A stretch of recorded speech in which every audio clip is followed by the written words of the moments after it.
Today. It's up 30% for the week.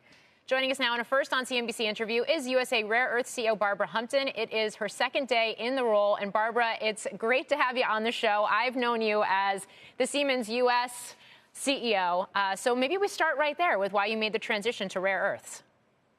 Well, Morgan, first of all, it's fantastic to be with you. And I'm speaking to you from Stillwater, Oklahoma, where we are standing up this permanent magnet factory.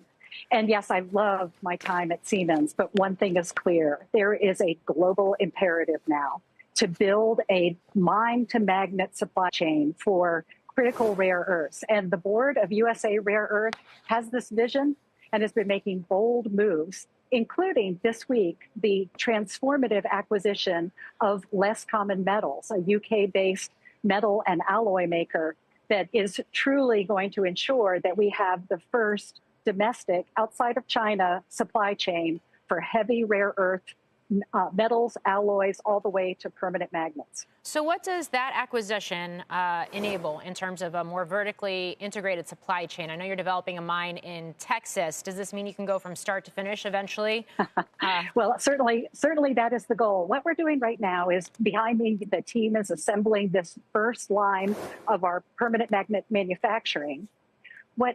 In order to make permanent magnets, you've got to have strip cast, the feedstock that goes into those magnets. Turns out LCM is that scaled supplier outside of China, and particularly with access to additional feedstock for their own work. LCM has spent 30 years building this critical linchpin capability, the metal making, the alloy making, casting and strip casting that provides that feedstock. Now, LCM is a critical supplier as well of metals and alloys to the aerospace industry. So bringing our two organizations together means that, first of all, yes, we can provide that key capability, but also we can serve the broader market together.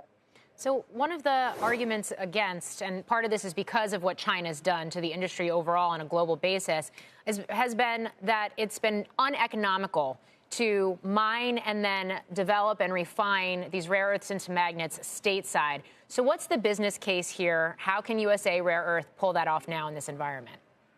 Well, first of all, we all got a wake-up call this year. Yes, indeed, there has been this globalization that has driven so much manufacturing overseas.